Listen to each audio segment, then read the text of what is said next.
Alright, my name is Landry McCasland, and for my project we'll be going over physical development, and it is for my human development class. The topics I'll be going over with you today is going to be body growth, brain development, stimulation, nutrition and malnutrition, motor development, and perceptual development. A good question to start this presentation off is, what is physical development? And basically, to sum it up, it's the growth and development of the body and brain. Body growth in the early stages of development are very important. With children, the height and weight gains are larger over the first 2 years than they are in any other stage. The body does develop quickly while the muscle develops more slowly.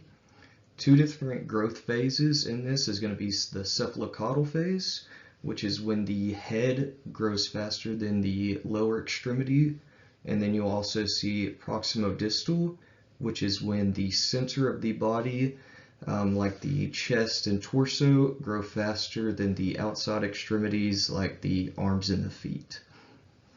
Skeletal age is the best way to determine a child's age. This is when they measure your long bones with x-rays. And when you look into this, girls tend to be more physically mature than boys. And with this, African American children tend to be more developed in the skeletal age than European Americans and Hispanic children. While the brain is developing, it is the closest thing to normal size of any part of the body. Synapses are formed by neurons that release neurotransmitters. These send messages between cells that enable communication, movement, and emotions. When neurons form connections, stimulation becomes important. Stimulating a neuron helps establish new synapses, which help develop more neurotransmitters that communicate within the cell. Just kind of like I spoke earlier. When they aren't stimulated, synapse pruning happens, and what this does is it basically turns off the neurons that are not being used to help support future development. Synapses are rapid during the first 2 years, so physical development grows at a more rapid pace during this period. Stimulation is extremely important during this stage of development, providing children with various experiences and interactions that can help their senses, encourage learning, and help the brain develop. Examples of stimulation do include holding, speaking, interacting, and breastfeeding. There was an experiment done called the Bucharest Early Intervention Project, and what this did is it took 126 industrialized babies and gave their parents the option of having trained high-quality foster care or an institutional care group, which what this did is it let them still keep their child, but they went to professionals every so often. And the studies did find that the trained foster care children ranked above in intelligence, test scores, language development, self-regulation skills, emotional responsiveness, social skills, and had better brain development. In the first 2 years of development, nutrition is what helps feed the baby's brain and body to help it grow rapidly. Breastfeeding is the most suitable for early childhood development, but if it is unavailable, formulas also work well. Breastfeeding is proven to increase the likelihood of surviving during the first year of life between 6 to 14 times. The World Health Organization recommended age of breastfeeding is until 2 years, with solid food added just about around 6 months. Malnutrition is increasingly common in developing countries. It contributes to nearly half of infant early childhood deaths, which tends to be about 2.6 million children annually. Children who end up surviving it tend to be smaller in dimension and suffer from internal damages. It also affects a child's motor skill, coordination, attention span, and can cause visual problems. Two different areas of malnutrition that you can find in third world countries.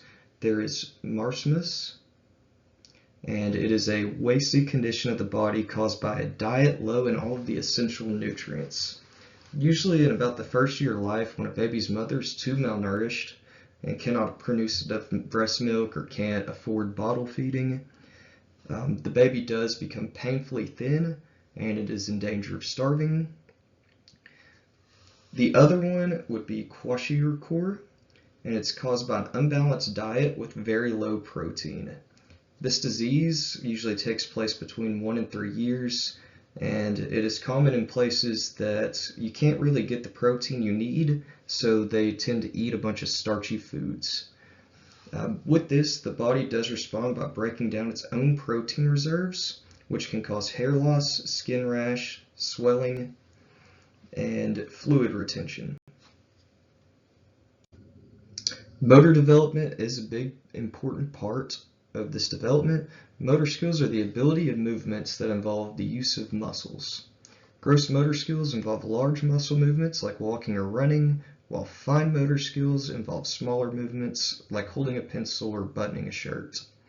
Pre-reaching plays a huge role in motor skills. This is where they reach for an object in front of them, but due to poor control, they're not able to grab it. At about 7 weeks is when pre-reaching drops.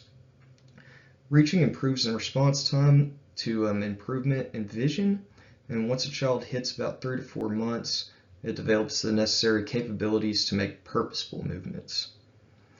At about 4 to 5 months, an infant's grasp reflex is replaced with an ulnar grasp, where an infant's fingers close in on their palm, and by the end of the first year, the infant is able to perform a pincer grasp, which is a grasp that uses the thumb and index finger. With perceptual development, children are able to hear while they are inside the womb, and once they reach about 4 months, they're able to display musical phrasing. At 6 to 7, they can decipher rhythmic patterns. Also around 2 months, infants can focus on objects similar to adults, and once they hit around 4 months, their vision with color becomes similar as well. Newborns do prefer to look at photos and simplified drawings of faces with features arranged naturally. At about 3 months, they make distinctions among the features of different faces. In 5 months, they perceive emotional expressions as meaningful wholes. At first, infants develop on motion and spatial arrangement to identify objects, and after about 4 months, they rely more on shape, color, and patterns. The visual cliff experiment is an experiment that came out in the 2000s. It had a table with a drop in the middle representing a cliff, and the entire table was covered with plexiglass so the baby would not actually fall through. This experiment was done to see how infants' depth perception had developed. So to conclude what I've talked about in the last slides, physical development is important in every aspect of life, early childhood being the most important. Making sure a child has physical development is key to having a healthier, easier life as they grow up.